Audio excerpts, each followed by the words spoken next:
monopoli. Dalam undang-undang kita cuma 2 lembaga yang boleh monopoli. Yang pertama BUMN, yang kedua koperasi. Koperasi dibenarkan untuk BUMN.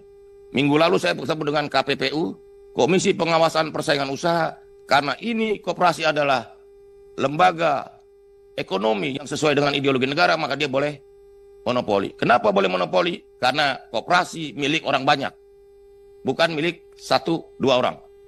Sampai sekarang undang-undang kita masih memperbolehkan koperasi melakukan monopoli. Nomornya? Undang-undang 5 tahun 99. Pasal 9. Apa dasar Pak Menteri mengatakan bahwa ini sudah berjalan efektif?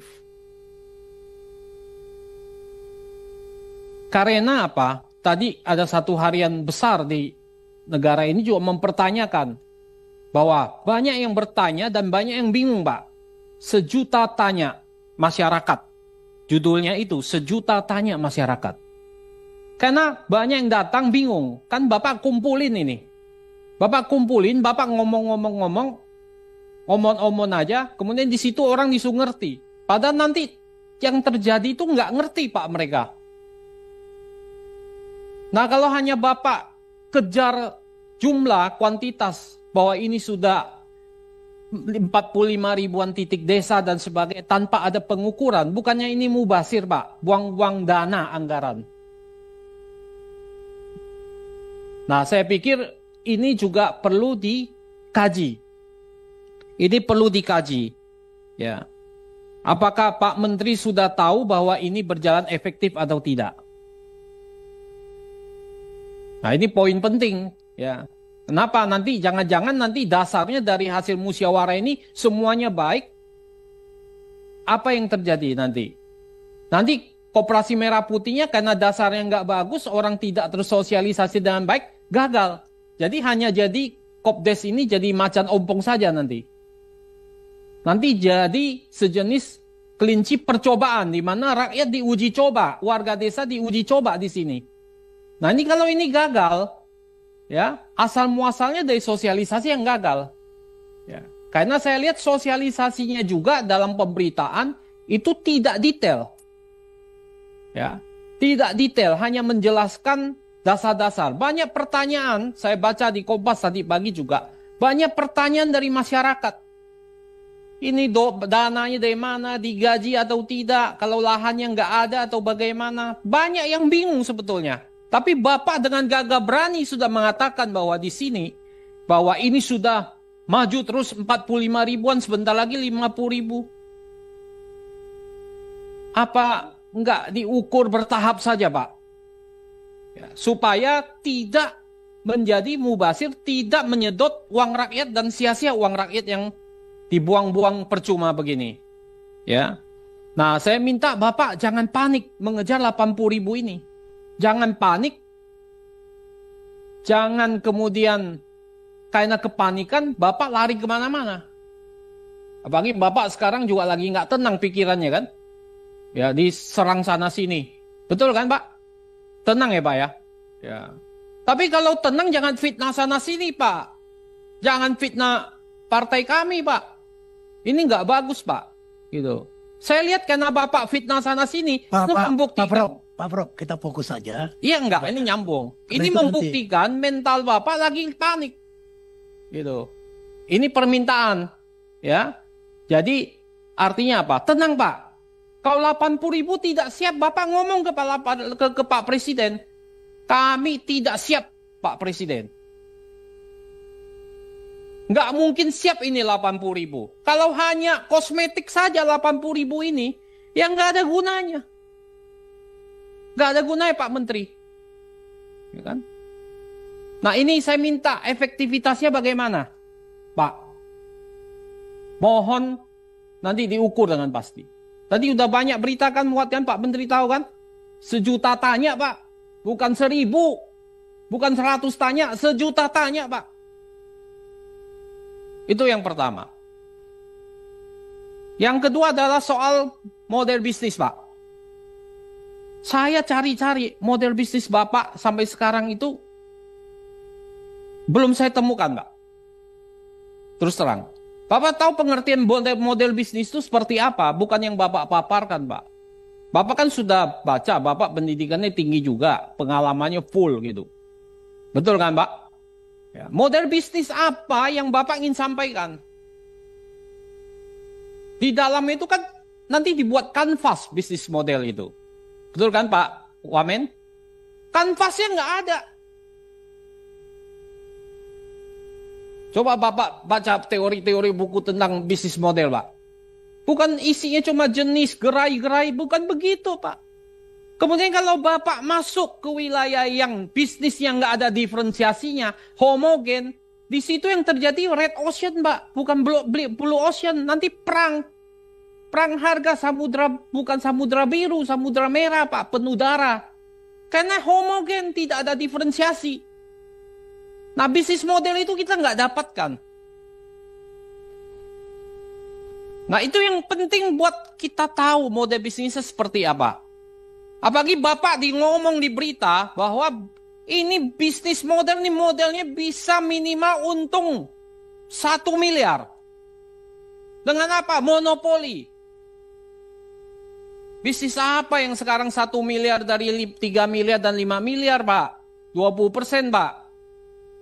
Bapak ini ngomong ke orang yang bukan bisnis, orang bisa percaya. Kau ngomong ke pelaku bisnis sekarang hampir-hampir nggak ada loh bisnis yang 20%, Pak. Ini juga harus Bapak clearkan. Bisnis apa yang bisa 20%? Kalau bisnis judol bisa 50%, Pak. Judi online. Ini bisnis sembako, gerai klinik. Itu homogen semua, Pak, sembako, Pak. Bapak tahu dari 25 BUMDes yang paling berhasil dari 25 BUMDes itu ada di bidang apa? 56% itu keuangan, Pak. Keuangan, Pak, 56%, Pak. Ini catatan. 40% itu perdagangan dan jasa. 4% hanya ketahanan pangan, Pak, hanya 4%, Pak.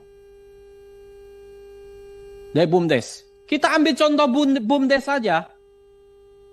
Yang bisa bagi hasil BUMDes yang 67.333 BUMDes tidak bisa bagi hasil, Pak. 0.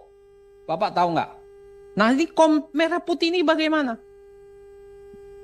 BUMDes saja yang bisa menghasilkan bagi hasil di atas 1 miliar hanya 26 BUMDes dari 80.000 BUMDes. Kok bisa bayangkan betapa perang di bawah, apa yang terjadi di bawah? Nah, sekarang Bapak datang dengan 1 miliar. Bisnis modelnya nggak ada. Bapak mau yakinkan siapa? Nggak bisa, Pak. Ini yang Bapak harus paparkan. Jadi jangan kejar di media 80.000. Itu omong-omong aja, omong kosong. Omong kosong, Pak, itu, Pak. Hanya jumlah aja. Kita dukung, Pak, programnya Pak Presiden Prabowo. Tapi Bapak harus bisa menjaga ini agar jangan sampai merusak nama Presiden Prabowo. Itu penting. Jangan nanti gagal, yang gagal Bapak yang kena loh, Pak. Menteri Koperasi Budi Ari yang sangat terkenal fenomenal ini sekarang. Nah, ini tolong Bapak nanti jelaskan. Yang ketiga adalah soal pertanggungjawaban hukum. Soal penting juga, banyak bertanya, Pak. Siapa sebetulnya bertanggung jawab? Kalau ini gagal, nanti kan ada channeling juga. Ada plafon. Plafon itu sudah saya cek, Pak. Kalau plafon itu base daripada apa? Base daripada requirement dari bank harus dipenuhi. Nggak mungkin dia kasih plafon 3M semuanya dia cairkan. Berapa yang bisa memenuhi plafon 3M itu? Nggak gampang, Pak. Bapak bikin koperasi yang sudah ada, Bapak jadikan merah putih, itu juga kalau 3M belum tentu semua bisa dikasih, Pak. Sekarang kan kecil-kecil, Pak. Itu nggak mudah juga. Channeling, itu bansos, itu uang rakyat, Pak. Kalau koperasi yang nggak benar, itu ludes semua uang rakyat kalau channeling. Itu BUMN cuma bayar aja. Itu kan kayak bansos, dikasih channeling ke Bank Himbara. Nah, ini bagaimana? Banyak bertanya, ini key resources-nya. Itu salah satu bisnis model di dalamnya key resources, Pak. Itu kita cerita tentang finance. Key resources-nya apa? Finance-nya bagaimana? Bapak yang mana pakai channeling, mana yang pakai plafon? Nah ini kan harus jelas Pak. Ini kan nggak jelas semua. Nah, itu soal key resources. SDM-nya lagi. BUMDes tuh banyak gagal karena SDM-nya nggak bagus Pak. Gimana Bapak mengangkat SDM-nya? Ini menjadi pertanyaan di bawah. Jadi itu nggak boleh kita sembarangan Pak. Ngomong, bunyi, asbun, 1 miliar pasti, kita monopoli, kita udah tahu persaingan bebas, kita monopoli di desa-desa, ini monopoli di sana. Bagaimana caranya? Ya. Nah ini yang kedua. Yang ketiga, saya minta tahapannya harus clear Pak. Tahapannya, ini nggak ada tahapannya. Bapak mau yang baru bikin, tahapannya bagaimana? Mau yang existing, tahapannya bagaimana? Kemudian mau yang revitalisasi. Bagaimana Bapak menyehatkan dengan revitalisasi bisnisnya? Berapa persen dari 3 ini yang nanti akan terjadi? Itu tahapan-tahapan itu harus jelas ke depan. Jadi saya minta, sebetulnya saya melihat bahwa dalam implementasi lapangannya, Koperasi Merah Putih ini babak belur Pak. Tidak jelas sama sekali. Dan ini harus Bapak hati-hati. Programnya dari Bapak Presiden Prabowo bagus, tapi dalam implementasinya hancur lebur kacau balau Pak. Terima kasih pimpinan. Terima kasih pimpinan atas kesempatan untuk menjawab beberapa pertanyaan yang menurut saya sangat substantif, terutama dari Profesor Darmadi. Soal efektivitas. Jadi begini, pendirian Kopdes sesuai instruksi Presiden itu tanggal 27 Maret 2025. Jadi kalau dihitung baru sekitar 2 bulan. Termasuk juga Kepres nomor 9 tahun 2025 tentang pembentukan Satgas Kopdes Merah Putih. Inilah satu-satunya dan mungkin pertama kali di Indonesia urusan koperasi dikeroyok oleh 18 kementerian lembaga termasuk gubernur dan bupati wali kota. Jadi soal efektif, saya pikir ini memang kerja bersama.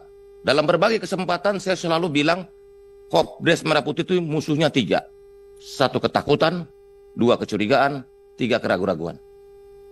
Karena kita takut, siap nih orang desa. Curiga nanti ininya kepala desanya begini. Atau kita ragu-ragu.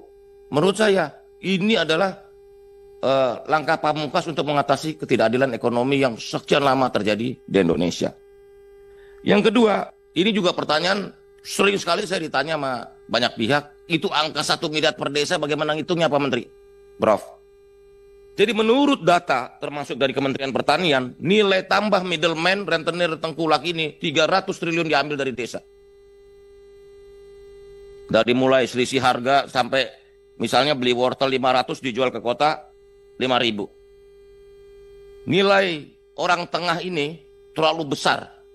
Jadi tidak adil buat masyarakat desa, tidak adil juga buat masyarakat kota.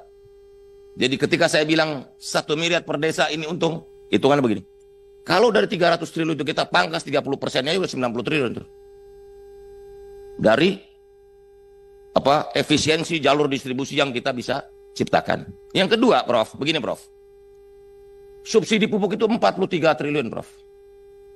Harga pupuk dari pabrik itu 2.300. Dipotong, ditambah ongkos angkut 300-400 tergantung jarak. Sekitar 2.700 atau 2.600. Sekarang di pasar harga pupuk bersubsidi itu 4.800. Deltanya terlalu besar. Dan itu sangat merugikan buat masyarakat, rakyat atau petani pupuk bersubsidi. Dari pupuk aja kita udah hitung berapa potensi yang bisa kita selamatkan, kita buat ringkas sehingga masyarakat bisa menerima manfaat dari subsidi. Belum subsidi LPG yang nilainya juga hampir 100 triliun. Di mana ternyata petani atau masyarakat membeli dengan harga yang besar, bukan harga subsidi. Jadi selama ini ide Kopdes Merah Putih ini begini, Prof.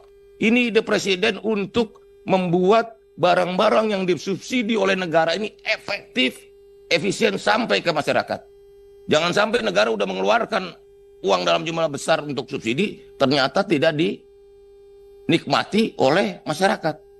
Pupuk masih dibeli dengan mahal, LPG dibeli dengan harga market, padahal negara sudah subsidi. Nah, dalam filosofinya adalah barang bersubsidi itu sebenarnya sudah menjadi barang publik. Karena sudah ada intervensi negara untuk mensubsidi komoditas tersebut. Nah, karena itu penyalur atau distributornya barang publik itu adalah harus lembaga milik publik yang bernama koperasi, Prof. Nah, kalau ditanya, ini koperasi monopoli, dalam undang-undang kita cuma 2 lembaga yang boleh monopoli. Yang pertama BUMN, yang kedua koperasi. Koperasi dibenarkan untuk BUMN. Minggu lalu saya bertemu dengan KPPU, Komisi Pengawasan Persaingan Usaha, karena ini koperasi adalah lembaga ekonomi yang sesuai dengan ideologi negara, maka dia boleh monopoli. Kenapa boleh monopoli? Karena koperasi milik orang banyak, bukan milik 1-2 orang. Sampai sekarang undang-undang kita masih memperbolehkan koperasi melakukan monopoli. Nomornya? Undang-Undang 5 tahun 99. Pasal 50, Prof. Itu gini pimpinan. Dalam Undang-Undang 5 itu, kalau koperasi itu dia jual kepada non anggota, itu nggak boleh, Pak. Itu nggak boleh, itu melanggar. Dan terjadi banyak kan yang bukan anggota. Karena banyak yang tidak bisa, ya artinya dia banyak juga koperasi yang sebetulnya dia bukan anggota gitu, jualnya dia luas, itu nggak boleh, ya kan? Apalagi kalau dia besar itu di situ. Itu Undang-Undang Nomor 599, ya. Yang pertama adalah pengukurannya, Pak. Ada nggak Bapak? Itu efektif. Bapak kan datang ke satu provinsi, kumpulin Pak Desa, menurut cerita nih.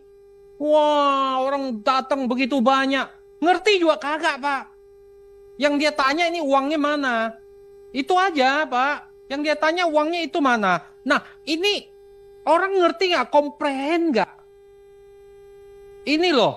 Nah, mana pengukuran Bapak? Ini kan Bapak hanya gegap gempita. Wow, begini 50.000 naiknya per detik nih, kayak ini follower nih naiknya. Kayak bola ini apa yang follower banyak sekali, setiap detik banyak, naik 1.100. Efektif gak nih barang? Orang gak ngerti, Pak, apa yang Bapak jelaskan. Itu yang pertama ya. Yang kedua, Bapak nggak punya bisnis model. Kenapa saya katakan bisnis model? Saya nggak pernah ngelihat. Bapak tahu yang namanya bisnis model? Kayak salah satunya Chan Kim Blue Ocean. Bapak tahu nggak? Nggak ada Pak bisnis model. Tadi Bapak menjelaskan, tapi bisnis modelnya nggak ada. Key resources-nya mana? Customer segmentnya mana? Streamline income-nya mana? Semua nggak ada penjabarannya, Pak. Itu yang saya minta, Pak. Itu ini kan banyak orang pintar nih. Ya kan? Iya. Iya. Nah, itulah di media kan juga. Di media kan juga nggak ada, Pak. Itu kan 3 SKS, Pak. Ya. Ini kalau gini, sorry ya Pak, kalau Bapak masuk ini KMP, semua bisnisnya homogen, tidak ada diferensiasi, yang terjadi red ocean, Pak. Ya kan? Maka ini harus dijelaskan kepada kami, gitu. Gitu Pak Menteri, terima kasih pimpinan. Kali dialog dengan Prof. Darmadi ini karena lebih bisa menjawab banyak pertanyaan. Ini yang dikatakan Pak Asep tadi soal modeling. Ini kan tadi pembentukan, baru fase pembentukan. Kelembagaannya dulu. Bahwa sudah ada antusiasme dalam, misalnya soal kelembagaan ini kita jaga dulu apa nih? Minimal ada musyawarah desa khusus. Saya nggak mau forum mekanisme pembentukan Kopdes ini cuman omon-omon 10 orang jadi. Enggak. Harus ada musyawarah desa khusus. Oke? Yang kedua, dalam aturan kita, Pak Mufti ini juga menjawab pertanyaan Pak Mufti. Itu kita udah jelasin. Kepala desa, ex officio, ketua pengawas. Dan dalam pengurus koperasi yang jumlahnya 5 orang, tidak boleh ada hubungan semendah. Jadi istri, anak, nggak boleh jadi pengurus. Jadi nanti kalau ada dia, pasti akan kita batalkan. Gitu. Ini belum ada uang yang terlibat. Jangan. Pak Menteri menyambung itu, apa dasar prinsip Menteri Koperasi menyatakan bahwa ketua pengawas ex officio? Begini. Sementara menurut saya sebagai pemikir dan koperasi itu melanggar daripada prinsip-prinsip demokrasi koperasi.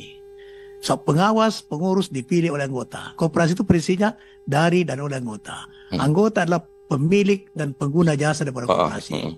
Itu. Apa prinsipnya, Pak? Karena gini, pimpinan, saya nyampung sedikit, Pak. Karena itu hasil pimpinan, izin. Sekalian dijawab, Pak. Saya minta nanti dalam RUU, Bapak itu mencabut draft RUU yang akan disahkan nanti dan akan dibahas panja 1.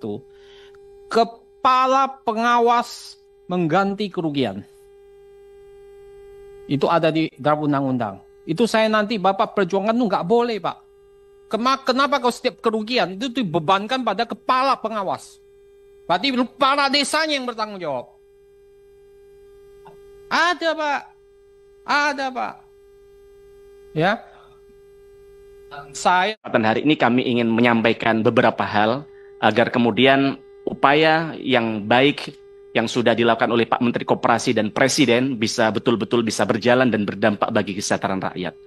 Yang pertama, Pak Menteri, saya ingin bertanya, apakah betul KMP ini sudah sesuai dengan arahan Presiden Prabowo?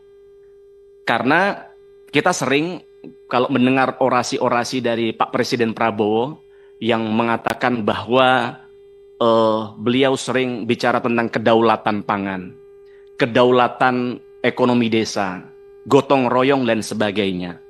Tapi kalau kemudian Koperasi Merah Putih ini diambil dari dana pinjaman Himbara yang jaminannya adalah dana desa, Pak Menteri, apakah itu tidak justru bertentangan dengan kemandirian desa dan juga kedaulatan ekonomi desa yang selama ini digaungkan dan sering disampaikan oleh Pak Presiden Prabowo begitu?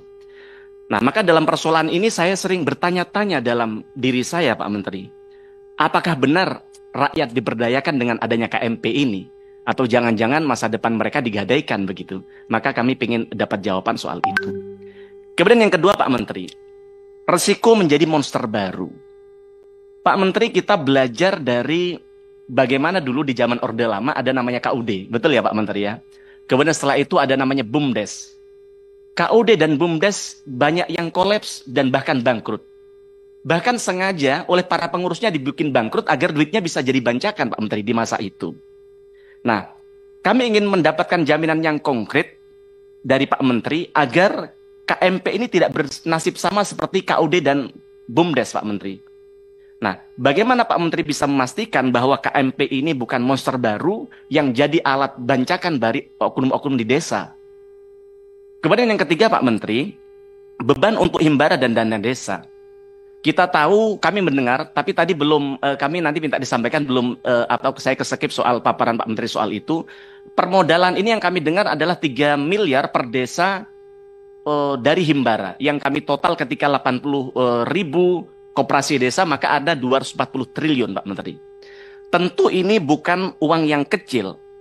Kalau gagal, tentu NPL perbankan akan bisa terancam, yang tentu dapat mengganggu stabilitas keuangan nasional begitu.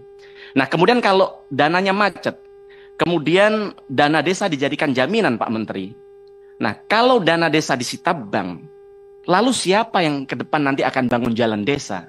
Siapa yang kemudian akan bangun jembatan desa? Siapa yang kemudian akan bangun sekolah-sekolah di desa-desa itu, Pak Menteri? Nah, jangan sampai yang jadi korban adalah rakyat, adalah desa, adalah menteri perbankan BUMN begitu. Kadang saya sedikit bertanya-tanya atas pernyataan dari Menteri Desa yang menyampaikan bahwa kalau Koperasi Merah Putih tidak terbentuk, maka dana desa tahap kedua tidak bisa dicairkan. Kan menurut saya konyol, Pak Menteri ini. Pemerintah desa ini harusnya tidak perlulah ngancam-ngancam mereka. Digugah mereka dari hati. Karena menggerakkan koperasi ini kan tidak mudah. Maka kami apresiasi tadi Pak Menteri dengan tangan dinginnya 47% koperasi sudah terbentuk. Tentu ini tidak mudah, tantangannya pasti banyak. Tapi banyak sekali desa yang tidak siap secara administratif, secara sumber daya. Maka kalau Kementerian Menteri Desa mengancam kepala desa, kemudian dananya tidak cair, dana desanya tidak cair. Nah, bagaimana dengan desa-desa memang tidak punya kesiapan itu?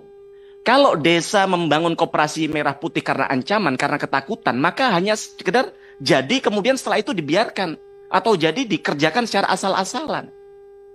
Karena mohon maaf, beban kepala desa ini tidak mudah. Saya kebetulan punya relawan yang jadi kepala desa, Pak Menteri. Setiap saya telepon pulang ke dapil, katanya lagi nganter warganya ke rumah sakit. Saya pulang lagi ke dapil, saya telepon ternyata lagi sibuk ngurusin warganya yang urusan hukum. Saya telepon lagi sibuk ke sawah memperbaiki traktornya petani. Jadi artinya sebenarnya yang diurusin kepala desa sangat kompleks. Bahkan HP-nya ketelingso di rumahnya aja yang diprotes kepala desa, Pak Menteri. Maka harapan kami jangan kemudian kepala desa diancam-ancam begitu. Agar mereka kemudian bisa menggerakkan Koperasi Merah Putih ini dari hatinya, yang kemudian mereka bisa optimal dalam manajemennya nanti begitu. Nah, kemudian selanjutnya Pak Menteri, jangan sampai ada nepotisme dan KKN sejak awal. Maka pertanyaan saya, apa langkah konkret dari Pak Menteri untuk memastikan bahwa pengurus KMP ini tidak asal tunjuk, Pak Menteri, tapi betul-betul profesional dan punya integritas? Kalau Bapak dengar di lapangan, termasuk di dapil kami di Pasuruan Probolinggo, Pak, dan Bapak nanti Bapak kan mantan Menteri Komunikasi Informasi, Bapak bisa cek tuh di media apa saja yang sedang dikeluhkan masyarakat.